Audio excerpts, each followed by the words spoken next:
दोस्तों इस वीडियो में मैं आपको पढ़ाने वाला हूँ विद्युत धारा। तो जनरल साइंस में हम इस वीडियो में विद्युत धारा को पढ़ेंगे। बहुत ही इम्पोर्टेंट टॉपिक है ये। इसे इंग्लिश में हम इलेक्ट्रिक करंट कहते हैं। देखिए इस वीडियो में हम ये छोटे छोटे टॉपिक्स हैं ये कवर करेंगे।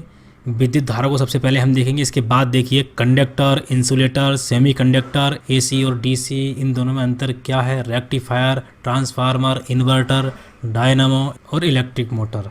तो इन सब को हम पढ़ेंगे और भी हैं, तो जो भी कुछ थोड़ा बचेगा वो हम टेस्ट से समझ लेंगे। तो अब बढ़ते हैं हम अपने टॉपिक की ओर। हम पढ़ रहे थे, देखिए इलेक्ट्रिक करंट, बहुत ही इम्पोर्टेंट टॉपिक है ये।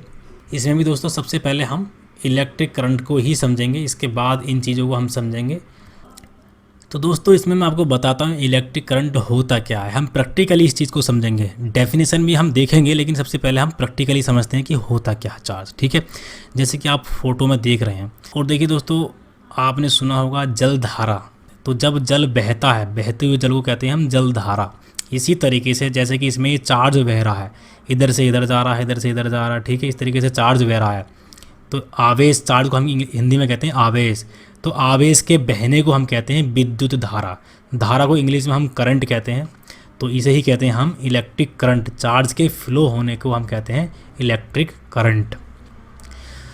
तो देखिए इस फोटो देख रहे होंगे आप, ये इस फोटो में बीच में है नाभिक। नाभिक में आपको पता होगा क्या क्या होता है, प्रोटॉन और न्यूट्रॉन नाभिक के अंदर होते हैं।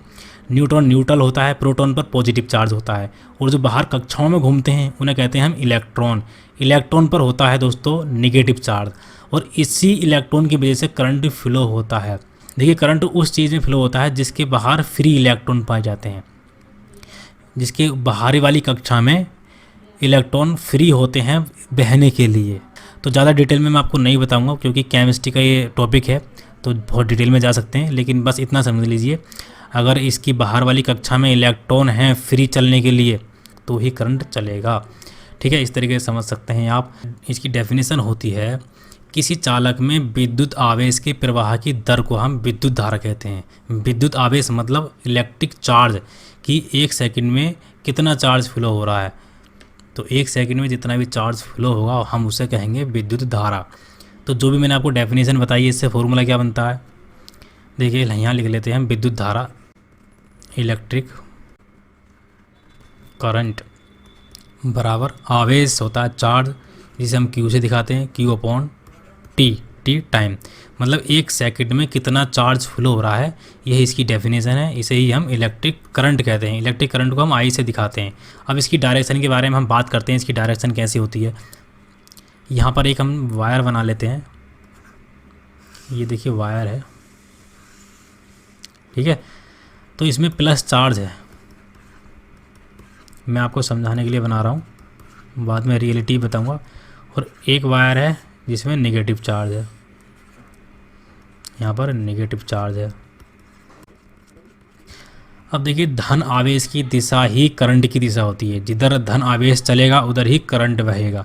मान लीजिए धन आवेश की दिशा ये है, ये धन आवेश की दिशा है, तो करंट की दिशा भी यही होगी। अब देखते हैं हम ऋण आवेश को, निगेटिव चार्ज को। तो निगेटिव चार्ज की दिशा अगर मान लीजिए इधर है, इस डायरेक्शन में अगर निगेटिव चार्ज की दिशा है तो करंट की डायरेक्शन ये होगी, इसकी अपोजिट होती है। तो इसकी डायरेक्शन को समझने के लिए हम थोड़ा पहले वाला फ़ोटो को देखते हैं। यहाँ देखिए, ये देखिए, अगर ये वाला जो इलेक्ट्रॉन है, ये बीच में प्रोटॉन न्यूट्रॉन होते हैं और बाहर इलेक्ट्रॉन होते हैं। तो इलेक्ट्रॉन पर नेगेटिव चार्ज होता है, प्रोटॉन पर पॉजिटिव चार्ज होता है। तो ये जो इलेक्ट्रॉन है, मान लीजिए इस वाले से शुरू करते हैं हम। ये जो इलेक्ट्रॉन है ये इससे निकलेगा, तो यहाँ पर क्या बचेगा, प्लस चार्ज। इस प्लस चार्ज को फिल करने के लिए एक यहाँ वाला इलेक्ट्रॉन, जैसे कि ये आया, ये इलेक्ट्रॉन आएगा तो ये प्लस चार्ज ख़त्म होगा। अब ये इलेक्ट्रॉन आएगा तो यहाँ पर प्लस चार्ज हो जाएगा। अब इसे फिल करने के लिए इधर से एक इलेक्ट्रॉन आएगा तो ये फिल हो जाएगा, तो यहाँ पर ये न्यूट्रल हो जाएगा। और ये इलेक्ट्रॉन जब जैसे निकलेगा तो यहाँ पर प्लस चार्ज आ जाएगा। प्लस चार्ज की डायरेक्शन ये है और इलेक्ट्रॉन की डायरेक्शन ये है। तो नेगेटिव चार्ज की डायरेक्शन ये है, पॉजिटिव चार्ज की डायरेक्शन ये है। तो मैंने आपको बताया है करंट की डायरेक्शन वही होती है जो पॉजिटिव चार्ज की डायरेक्शन होती है। मतलब धन आवेश की दिशा ही करंट की दिशा है, इलेक्ट्रिक करंट की दिशा है। तो इस तरीके से आप समझ सकते हैं, बहुत आसान है। ठीक है, अब ये तो आपको पता चल गया कि करंट की डायरेक्शन धन आवेश की दिशा की ओर ही होती है। तो आप ये बताइए कि इलेक्ट्रिक करंट विद्युत धारा सदिश राशि है या अदिश राशि है, स्केलर क्वांटिटी है या वेक्टर क्वांटिटी है, ये बताइए आप। बहुत ही अच्छा सवाल है, इस सवाल का आप जवाब दीजिए। मैं अब आपको बताता हूँ।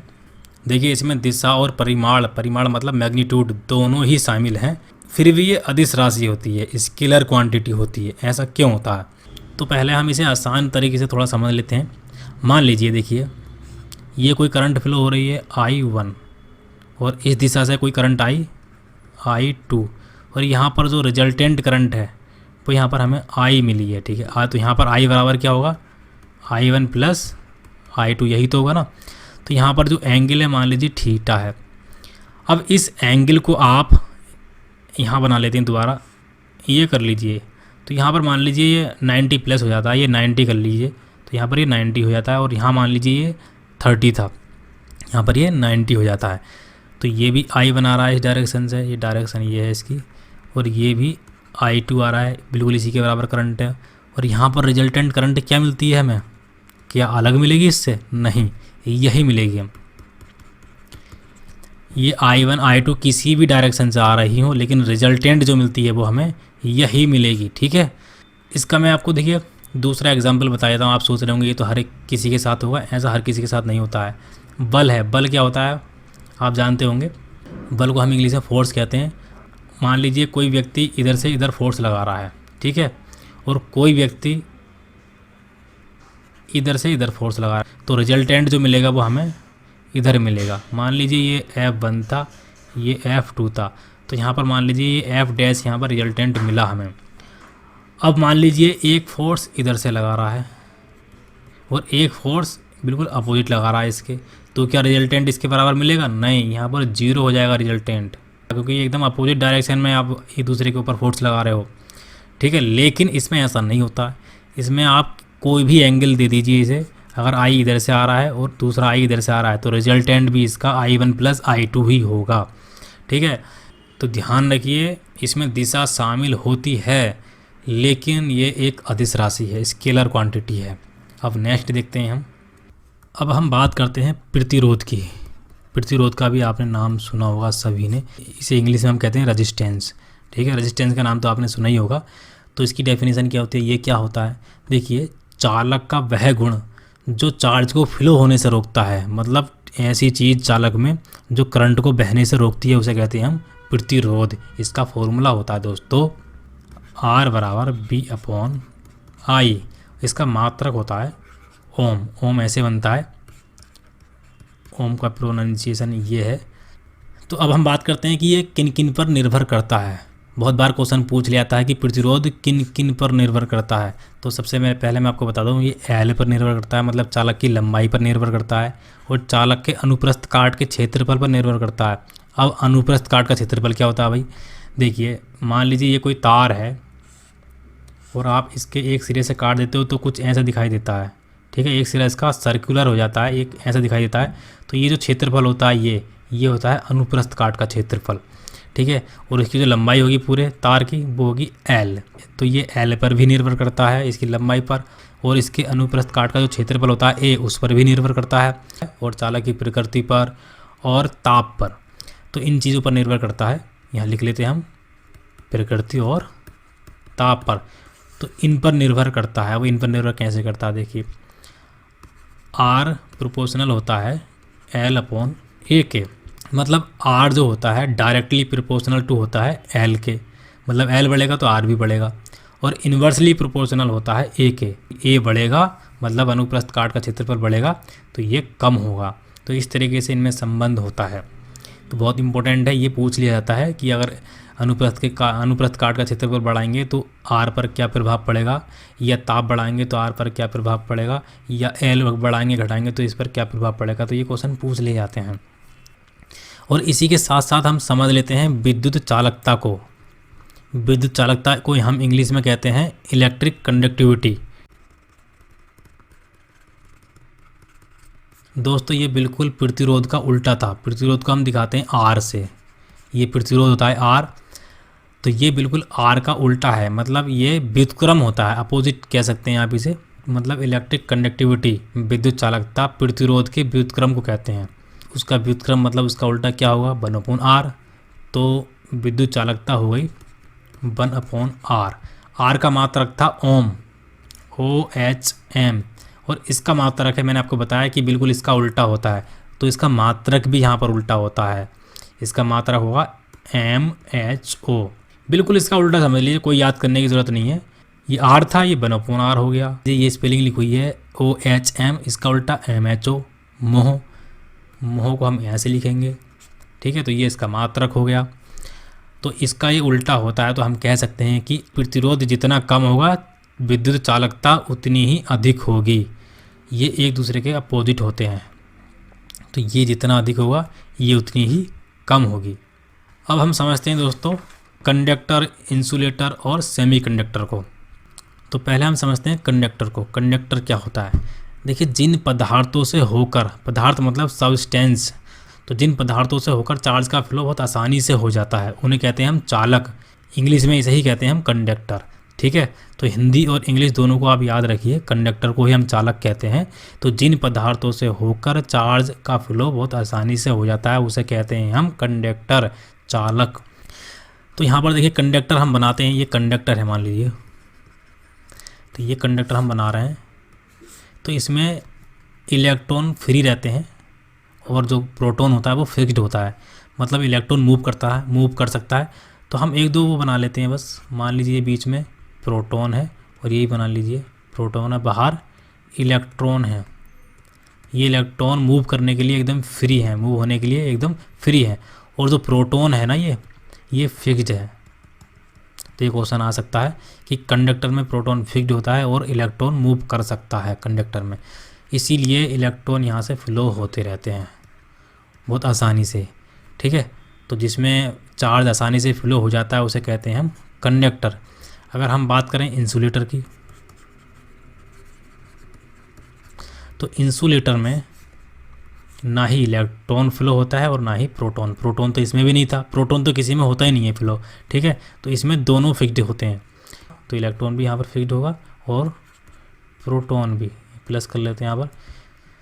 तो ये दोनों इसमें फिक्स्ड होते हैं, मतलब फ्लो नहीं हो सकते।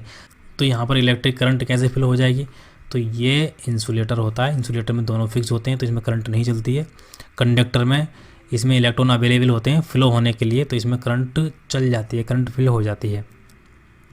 अब है सेमीकंडक्टर। सेमीकंडक्टर क्या होता है? तो सेमीकंडक्टर इन दोनों के बीच को समझ लीजिए। यहाँ पर एक ऐसी धातु या मिश्र धातु बनाते हैं जिसमें कि कुछ परमाणु ऐसे मिक्स कर देते हैं जिनमें फ्री इलेक्ट्रॉन होते हैं, तो इनमें कुछ ही इलेक्ट्रॉन होंगे जो फ्लो हो सकते हैं, तो इसे कहते हैं हम सेमीकंडक्टर। तो इस तरीके से आप इसे भी समझ सकते हैं।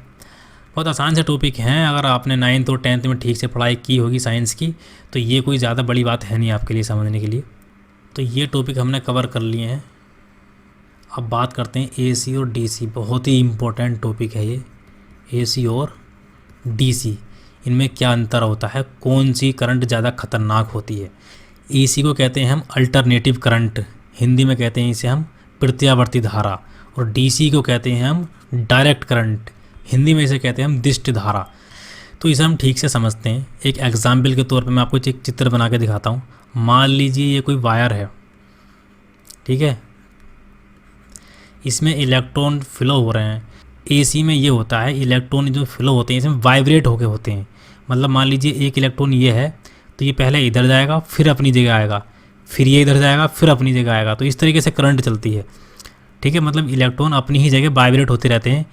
यहाँ पर गया इलेक्ट्रॉन फिर अपनी जगह आया, फिर यहाँ जाएगा फिर अपनी जगह आएगा। तो इस तरीके से करंट प्लस माइनस में होता रहता है। कुछ टाइम के लिए इलेक्ट्रॉन इधर जाएंगे फिर अपनी जगह आ जाएंगे, तो ये कंडीशन होती है इसमें।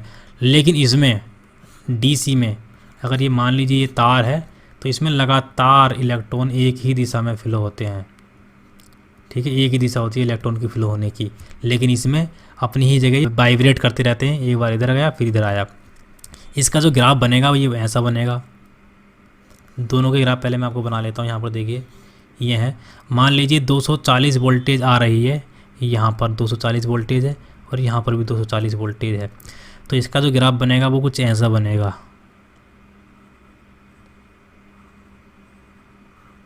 और इसका ग्राफ बनेगा यहाँ पर एक डायरेक्ट लाइन होगी, एक सीधी लाइन होगी, कोई उतार चढ़ाव नहीं इसमें, मतलब लगातार 240 वोल्टेज करंट चल रहा होगा इसमें एक ही दिशा में। और इसमें जब यहाँ से नीचे को जा रहे हैं तो इलेक्ट्रॉन आगे जा रहा है, फिर यहाँ 0 पे पहुँच जाएंगे तो इलेक्ट्रॉन यहाँ पहुँच जाएगा, और जैसे ही नीचे को जाएंगे हम माइनस में तो इलेक्ट्रॉन वापस आ रहा होगा, ठीक है, यहाँ तक। तो हम इसे कहते हैं यहाँ से यहाँ तक को एक साइकिल, ठीक है। तो एक साइकिल ऐसे पूरा होता है, पहले इधर गया फिर ये इधर गया, तो ये एक साइकिल हो गया। और इसे अगर हम ग्राफ में दिखाएं तो पहले आगे गया फिर पीछे गया, तो यहाँ से यहाँ तक ये एक साइकिल हो गया। और दोस्तों इसकी फ्रीक्वेंसी क्या होती है? इसकी फ्रीक्वेंसी होती है 50 हर्ट्ज़। 50 हर्ट्ज़ का मतलब है 1 सेकंड में ये 50 बार ऐसे साइकिल हो जाते हैं। ये भारत के लिए 50 हर्ट्ज़, अलग अलग देशों में डिफरेंट होती है, तो भारत के लिए 50 हर्ट्ज़ होती है। तो 50 हर्ट्ज़ का मतलब है 1 सेकंड में 50 साइकिल पूरे कर लेती है। अब देखिए मैं आपको बताता हूँ इसमें से कौन सी करंट ज़्यादा खतरनाक है, एसी ज़्यादा खतरनाक है या डीसी। तो कुछ तो ये समझते हैं कि एसी ज़्यादा खतरनाक होती है, वो इसलिए समझते हैं क्योंकि अपने घर में आप देखते हैं जो बैटरी में आपकी करंट होती है वो डीसी होती है, और जो जिस करंट को हम यूज़ करते हैं वो होती है एसी।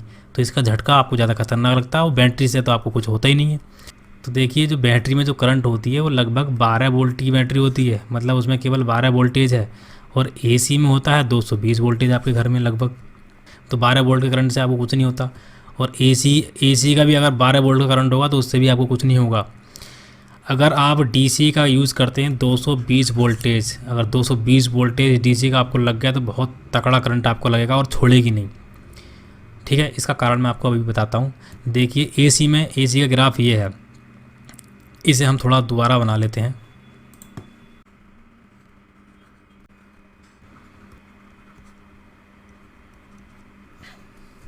तो यहाँ पर देखिए एसी में ये एसी है और ये डीसी है। एसी में करंट 220 वोल्टेज से फिर दोबारा यहाँ पर 0 हो जाता है, और फिर दोबारा माइनस में 220 वोल्टेज पहुँच जाता है। लेकिन इसमें से एक सीधी लाइन में डायरेक्ट लगातार 220 वोल्ट का करंट बना हुआ है, ठीक है। मान लीजिए आपको 220 वोल्ट एसी ने पकड़ लिया, ठीक है, तो यहाँ पर तो आपको इसी के बराबर झटका लगेगा। लेकिन ये ऐसे साइकिल होते हैं 1 सेकंड में 50, तो 1 सेकंड में आपको 50 बार ऐसा मौका मिलेगा कि जब करंट 0 हो चुका होगा, जब वोल्टेज उसका 0 हो चुका होगा, तो 50 बार 1 सेकंड में आपको ऐसा मौका मिल रहा है। तो यहाँ पर जब करंट 0 होता है तो आप इससे छूट चुके होते हो, तो आप अगर झटका दोगे अपने शरीर को तो इससे हट जाओगे कि आपको छोड़ देगी, और तभी हमें ऐसा लगता है कि दूर फेंक दिया। तो ऐसा नहीं होता है, वो फेंकती नहीं है, आप खुद छूटने की कोशिश कर रहे होते हो, और जैसे 0 पर आती है तो आप तेज़ी से छूट जाते हो, ठीक है। लेकिन इसमें लगातार आपकी बॉडी में 220 वोल्ट का करंट फ्लो हो रहा होता है। इसमें ऐसा नहीं है कि 0 पर आएगा करंट और आप छूट जाओगे, इसमें नहीं छूट पाते हो, और इसी कारण 220 वोल्टेज डीसी से मौत भी हो जाती है। तो ये बहुत ज़्यादा खतरनाक होती है डीसी इसके मुकाबले। तो जब भी अगर पेपर में आए, एग्ज़ाम में आए कि इन दोनों में से कौन सी खतरनाक है, तो कौन सी खतरनाक है? डीसी। तो अब आप इन दोनों का अंतर समझ गए होंगे। अब हम नेक्स्ट टॉपिक देखते हैं। अब देखिए दोस्तों, ये बहुत इंपॉर्टेंट है, बहुत ही बार इनसे क्वेश्चन पूछा जाता है कि rectifier, transformer, inverter, dynamo, electric motor, इनका यूज़, इनका क्या क्या यूज़ है। तो सबसे पहले हम बात करते हैं रेक्टिफायर और इन्वर्टर की, इन दोनों की बात करते हैं। ये एक दूसरे के अपोजिट होते हैं, इसलिए मैं केवल इन दोनों को उठा रहा हूँ पहले। तो यहाँ लिख लेते हैं हम रेक्टिफायर और ये इन्वर्टर। तो देखिए रेक्टिफायर का काम होता है एसी को डीसी में कन्वर्ट करना, और इन्वर्टर का डीसी को एसी में कन्वर्ट करना। आप अपने घर में देखते होंगे, आपके घर में इन्वर्टर होता है। इन्वर्टर का क्या काम रहता है? इन्वर्टर से पहले उससे जुड़ी हुई क्या होती है? बैटरी।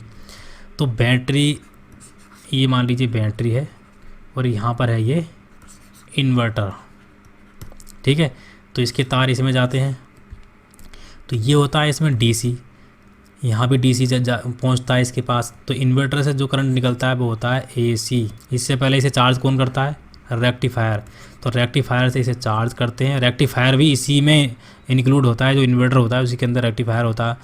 तो रेक्टिफायर से डीसी में कन्वर्ट होता है, जिससे चार्ज हो जाती है बैटरी, और फिर डीसी को दोबारा एसी में कन्वर्ट करने के लिए इन्वर्टर का यूज़ किया जाता है, ठीक है। तो इन दोनों को आप याद रखें, रेक्टिफायर मतलब एसी से डीसी में कन्वर्ट करते हैं इससे, और इन्वर्टर का मतलब इसे डीसी से एसी में कन्वर्ट करते हैं। तो ये तो आपको पता है कि ये एक दूसरे का अपोजिट होते हैं। तो इसे याद कैसे करेंगे? इसे याद करने के लिए केवल आप इसे याद कर लीजिए। इन्वर्टर को तो आपको पता ही होना चाहिए, आपके घर में जो बैटरी होती है उससे इन्वर्टर में करंट जाता है, और इन्वर्टर से फिर वो एसी में हमारे घर के यूज़ के लिए बनता है करंट। अगर ये याद हो गया तो इसी का अपोजिट ये भी याद हो जाएगा आपके। अब हम बात करते हैं ट्रांसफार्मर की। ट्रांसफार्मर क्या होता है? दोस्तों हमें ज़्यादा नहीं पढ़ना ट्रांसफार्मर के बारे में, वरना डिटेल में अगर जाने लगे तो बहुत कुछ है इसमें पढ़ने के लिए। तो हम केवल इतना पढ़ेंगे जितना हमें कंपटीशन के लिए चाहिए। इसे ही कहते हैं स्मार्ट स्टडी।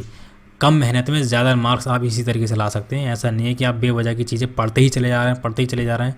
देखिए ट्रांसफार्मर का काम होता है वोल्टेज को कम या ज़्यादा करना, ठीक है। तो ट्रांसफार्मर की सहायता से हम वोल्टेज को बढ़ाते हैं और कम करते हैं।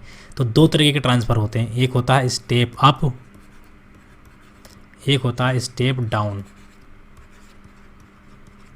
तो अब से ही पता चल रहा है कि ये वोल्टेज को बढ़ाता है, डाउन से पता चल रहा है कि ये वोल्टेज को कम करता है। इसका हम एक चित्र बना लेते हैं। इसमें देखिए दो वाइंडिंग होती हैं, एक प्राइमरी और एक सेकेंडरी। इसी प्रकार इसमें होती हैं, एक प्राइमरी और एक सेकेंडरी। तो प्राइमरी में देखिए जो पहली वाली जो वाइंडिंग होती है उसमें जो तार घूमे होते हैं वो कम होते हैं, उनकी संख्या कम होती है।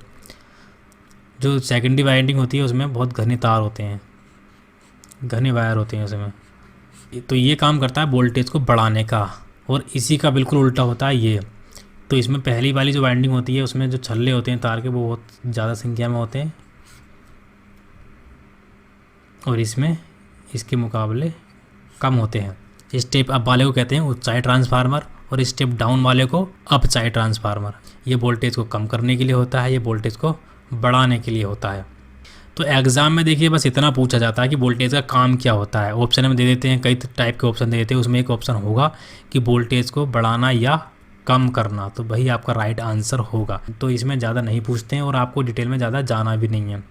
अब हम समझते हैं डायनामो और इलेक्ट्रिक मोटर को। तो बहुत आसान सा है, सभी को पता होगा डायनामो होता क्या है, ठीक है। और ये एक दूसरे के अपोजिट होते हैं दोनों। यहाँ लिख लेते हैं हम डायनामो, और यहाँ लिख लेते हैं हम इलेक्ट्रिक मोटर। देखिए डायनामो का काम होता है मैकेनिकल एनर्जी को इलेक्ट्रिकल एनर्जी में कन्वर्ट करना। तो पानी से हम इलेक्ट्रिसिटी बनाते हैं, तो पानी की जो गतिज ऊर्जा होती है, गतिज ऊर्जा क्या होती है? मैकेनिकल एनर्जी तो होती है। तो पानी की गतिज ऊर्जा को मतलब मैकेनिकल एनर्जी को हम इलेक्ट्रिकल एनर्जी में कन्वर्ट करते हैं। तो इसमें क्या होता है? मैकेनिकल एनर्जी को इलेक्ट्रिकल एनर्जी में कन्वर्ट किया जाता है, और इसमें इलेक्ट्रिक मोटर में इलेक्ट्रिकल एनर्जी को मैकेनिकल एनर्जी में कन्वर्ट किया जाता है। इसे याद कैसे करेंगे? देखिए इसे याद कर लीजिए बस। इसका उल्टा ये है, आपको पता होना चाहिए कि इलेक्ट्रिक मोटर का उल्टा ही डायनामो होता है। तो ई से इलेक्ट्रिक एनर्जी और एम से मैकेनिकल एनर्जी। तो इस तरीके से आप इसे याद कर सकते हैं। इसमें दोस्तों एक इम्पोर्टेंट टॉपिक और बचा हुआ है, किलोवाट घंटा। दोस्तों आपने विद्युत शक्ति का नाम सुना होगा।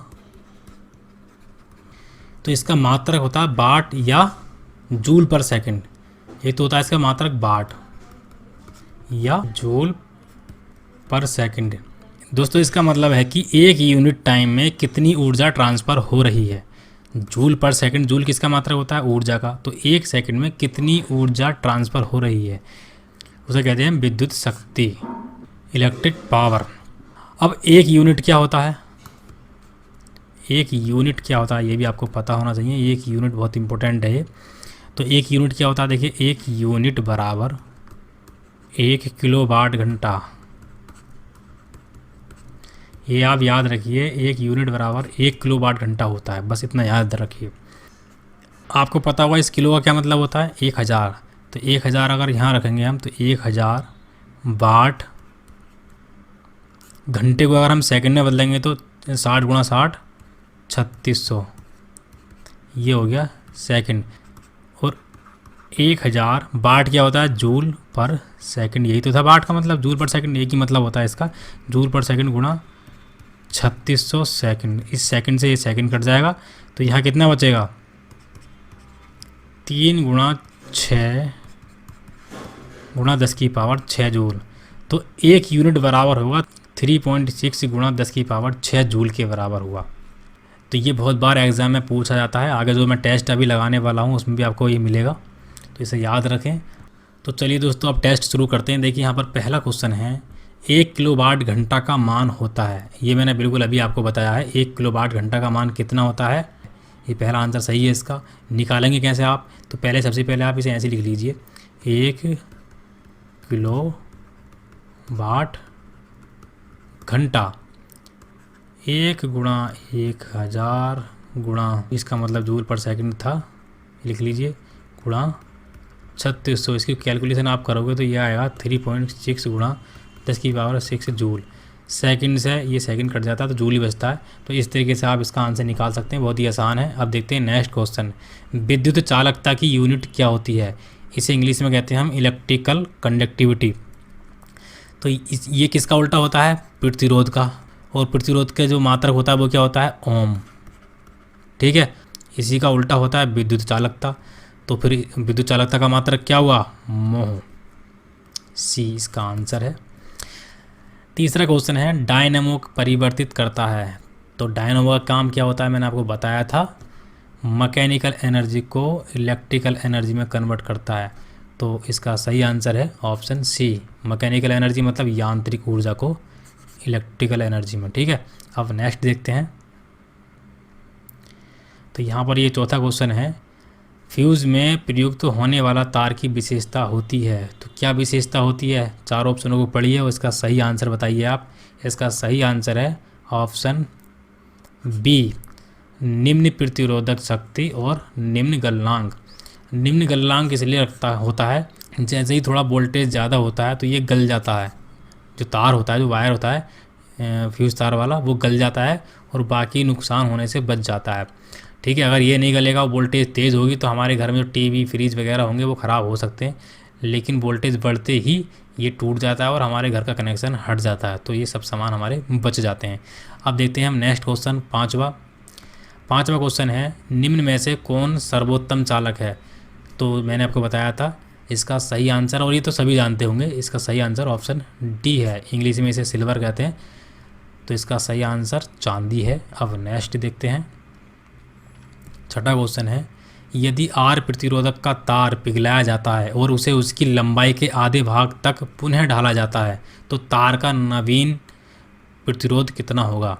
तो इसके लिए देखिए मैं आपको पहले एक वायर बना के दिखाता हूँ। मान लीजिए ये कोई तार है और इसमें दिया है, इसे काट दिया जाता है आधा, तो इसे आधा काटेंगे तो ये कुछ ऐसा हो जाएगा। मान लीजिए इससे आधा है, अगर ये एल ही इसकी लंबाई थी तो इसकी कितनी है, L/2। अगर ये ए था, इसका अनुप्रस्थ काट का क्षेत्रफल वाला ए, तो ये है 2a।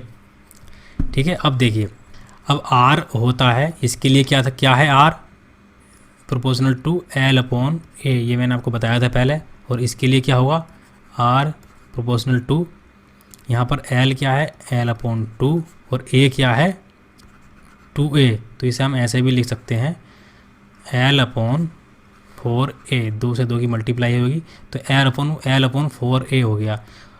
L/a क्या था यहाँ पर, r, तो इसकी जगह हम r लिख सकते हैं ऊपर, r/4। तो इसका सही आंसर क्या आ गया, पहला इसका सही आंसर है r/4।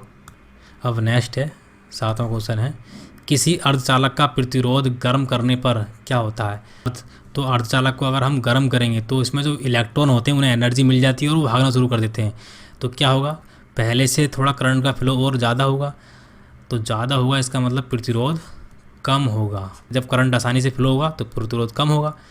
अब देखते हैं नेक्स्ट क्वेश्चन, यहाँ पर देखिए 8वां है, मानव शरीर जो मतलब शुष्क होता है, मतलब ये गीला नहीं होता, तब की बात कर रहा हूँ। तो मानव शरीर के विद्युत प्रतिरोध के परिणाम की कोटि क्या होती है। तो इसकी कोटि क्या होती है, इसका सही आंसर है दोस्तों ऑप्शन सी। इसे याद रखें आप, 10⁶ ओम। ठीक है, अब नेक्स्ट है, प्रत्यावर्ती विद्युत धारा मतलब AC अल्टरनेटिव करंट को दिष्ट विद्युत धारा मतलब DC में परिवर्तित किया जाता है। तो AC से DC में किससे कन्वर्ट कर रहे थे दोस्तों, रेक्टिफायर से।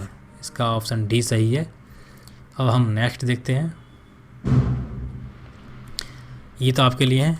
10वां सवाल है, एक 100 वाट का बिजली का बल्ब 10 घंटे जलता है तो 5 प्रति यूनिट की दर से विद्युत खर्च होगा। तो देखिए बहुत सिंपल है। सबसे पहले आप इनकी और इसकी गुणा कर दीजिए। तो 100 वाट गुणा 10 घंटा। अब ये कितना आ गया? 1000 वाट घंटा। 1000 को हम लिख सकते हैं 1 किलो, लिख सकते हैं, बिल्कुल लिख सकते हैं, वाट घंटा। अब 1 किलो वाट घंटा, किलो वाट घंटा का मतलब मैंने आपको बताया था क्या होता है, 1 यूनिट। तो यहाँ पर ये आ गया है 1 यूनिट, और 1 यूनिट का रेट कितना है? 5 रुपये। तो फिर इसी तरीके से इसका आंसर हो जाता है ऑप्शन ए। 1 यूनिट आ रहा है जिसका खर्चा है 5 रुपये, तो इसका आंसर ए ठीक हो जाता है। और दोस्तों ये 2 क्वेश्चंस हैं, ये आपके लिए हैं, आप इनके आंसर कमेंट में बताइए। ट्रांसफार्मर का क्या कार्य है? कौन सी धातु रोशनी के बल्बों में फिलामेंट के रूप में प्रयोग होती है? इन दोनों के आंसर आप कमेंट में ज़रूर कीजिए। दोस्तों अगर आपको ये वीडियो अच्छी लगी है तो इस वीडियो को लाइक कीजिए, और अगर आपने अभी तक हमारा चैनल सब्सक्राइब नहीं किया है तो इस चैनल को सब्सक्राइब करके बेल आइकन पर भी ज़रूर क्लिक कर दीजिए।